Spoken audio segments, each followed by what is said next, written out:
Assalamualaikum warahmatullahi taala wabarakatuh. Alhamdulillahirabbil alamin wa sallallahu ala sayyidina Muhammadin wa ala alihi washabihi wasallam amma ba'du.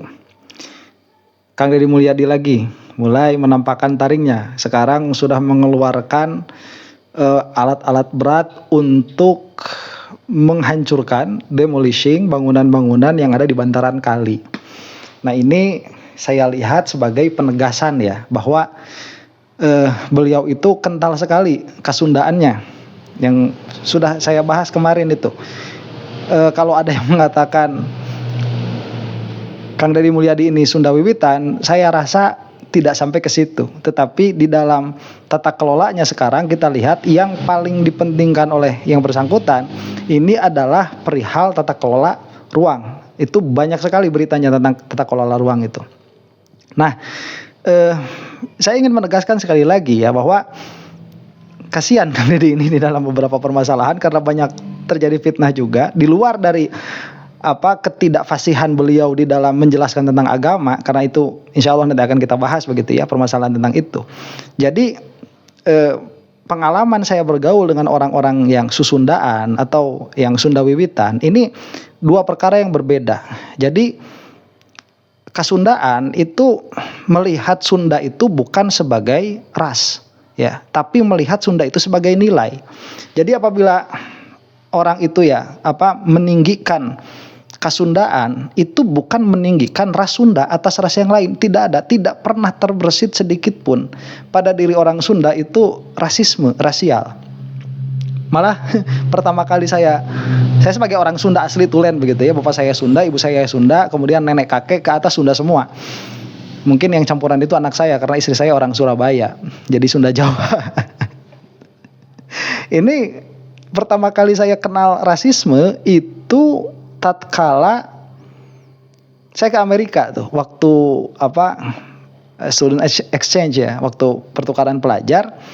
Itu di sana kentara sekali yang namanya rasisme itu. Sampai diwanti-wanti sama orang tua angkat saya itu jangan sampai main dengan orang yang rasnya begini dan begitu. Jadi sudah punya stigma.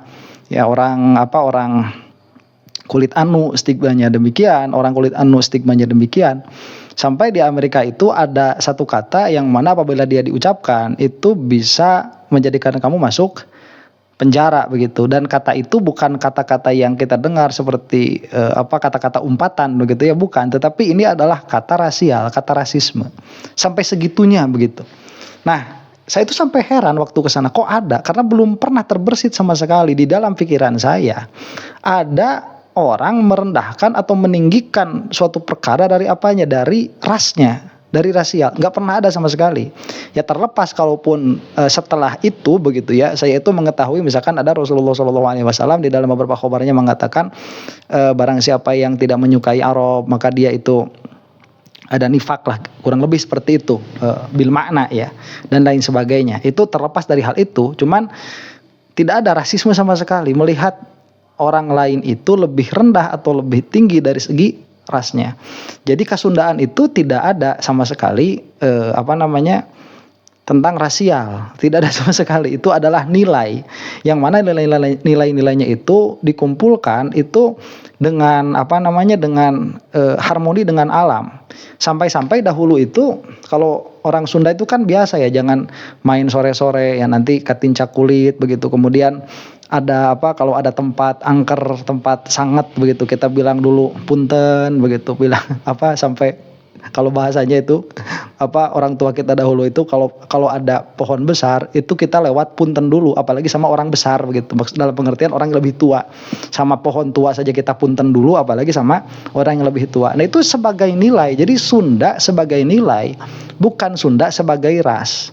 Dan sudah saya katakan bahwa di antara perkumpulan Kasundaan ini yang diobrolkan sedari dulu memang ya tata letak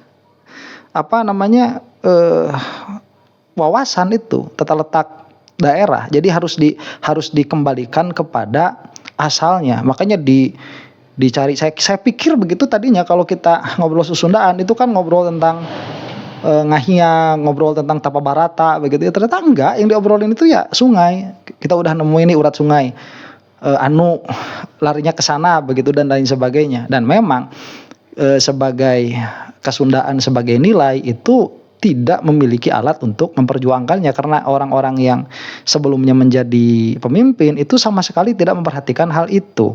Begitu, makanya kan nasibnya seperti kita sekarang ya, gunung habis, kemudian sawah yang produktif itu diutak-atik dulu biar bisa dibangun perumahan dan lain sebagainya. Dan Kang Deddy ini alhamdulillah itu menegaskan mungkin kepada salah satunya komitmen kepada komunitasnya sendiri bahwa kesundaan ini bukan perkara yang hanya untuk mencari popularitas saja atau hanya untuk mencari dukungan saja, enggak. Jadi baik dengan ada Kang Deddy Mulyadi atau tanpa ada Kang Deddy Mulyadi, kesundaan ini ada dari dulu ada.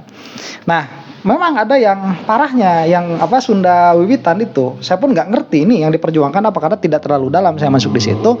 Cuman ada yang parah sampai mengatakan bahwa Nabi Muhammad SAW itu orang Sunda. Itu bener ada itu yang ngomong kayak gitu. Ini mungkin lebih ada rasialnya mungkin ya. Wallahu alam, saya nggak tahu. Cuman ada orang itu, apakah posisi resmi Sunda Wiwitan atau bukan? Saya pun nggak tahu begitu. Cuman ada yang mengatakan sampai seperti itu.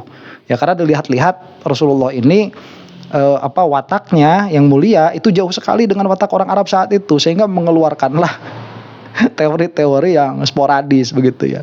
Sampai kita tahu kemarin kita ada Sunda Empire segala rupa, itu jelas ada. Saya itu pernah dihubungin sama orang itu untuk ngambil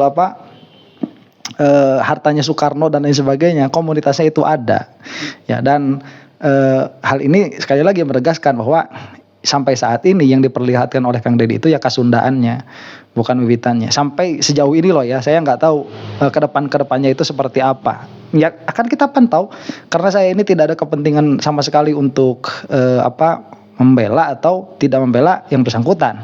Ya gubernur kita, ini saya nggak punya kepentingan sama sekali. Cuman kan ngobrol itu sebagai mencoba untuk menyeimbangkan opini ya, bukan informasi ya, karena informasi juga nggak terlalu valid, nggak ada data. Saya tidak memberikan sesuatu ini sebagai informasi, tapi memberikan ini sebagai pandangan saja begitu. Nah, jadi mudah-mudahan ya ini akan baik. Jadi karena selama ini kita tidak memiliki pemimpin sevisioner beliau dan yang mana misinya itu jelas-jelas beliau.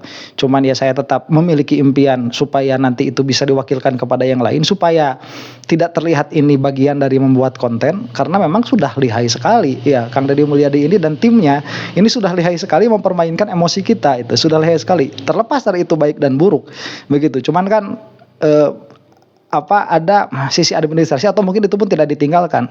Nggak tahu lah, kalau kita mau melihat picik ya bisa kita melihat picik, tapi kalau tidak melihat secara picik ya nggak usah juga begitu, ngapain ya. Nah dalam hal itu ya. Cuman yang terakhir nih, ada beberapa perkataan Kang Deddy Mulyadi itu yang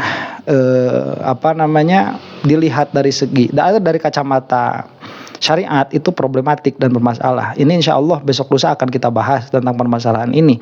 Cuman ya kembali lagi ya, ini ada beberapa kesalahan. Jadi kesalahannya itu Kang Deddy kok berani berbicara tentang agama, kemudian yang bertanyanya ngapain juga bertanya agama kepada Kang Deddy Mulyadi. Jadi ini sudah dua-duanya sudah fatal begitu. Ngapain nanya bab agama sama Kang Deddy itu? Ya akhirnya ya keluar perkataan-perkataan yang pasti bakal bermasalah karena didengar oleh orang-orang yang pakar dalam bidang agama. Dan seharusnya Kang Deddy itu kalau ini kepada PR-nya ya, kalau Kang Deddy punya PR dan kalau kebetulan ucapan saya didengar itu berhentilah ngomongin tentang agama, tentang nilai-nilai yang ada hubungannya dengan agama, tentang ketaatan, tentang tauhid, tentang ibadah begitu. Jadi jangan sampai ada perkataan agama itu kalau dia tidak memberikan manfaat kepada sesama untuk apa. Nah, perkataan seperti itu jangan sampai keluar begitu. Fokus saja di situ, insya Allah tidak akan mengurangi marwah beliau begitu. Ya sebagai seorang pemimpin di Jawa Barat begitu. Nah, kita mah mudah-mudahan memberikan berdoa kepada Allah Subhanahu wa taala, siapapun pemimpinnya, mudah-mudahan diberi kemudahan oleh Allah Subhanahu wa taala di dalam mengemban amanah ya, bukan nafsu dirinya semata, dan kemudian mudah-mudahan tidak ada motif-motif pribadi untuk memperkaya pribadi dari jabatan publiknya begitu. Jangan sampai terjadi seperti yang sudah lalu. santun berbicaranya begitu ya, media darling, dibicarakan oleh media juga terus-menerus, diangkat, setelah tidak memimpin ternyata ketahuan apa-apa yang dilaksanakannya selama memimpin begitu. Nah, ini mudah-mudahan video ada manfaatnya. Wallahu taala a'lam bishawab. Assalamualaikum warahmatullahi taala wabarakatuh.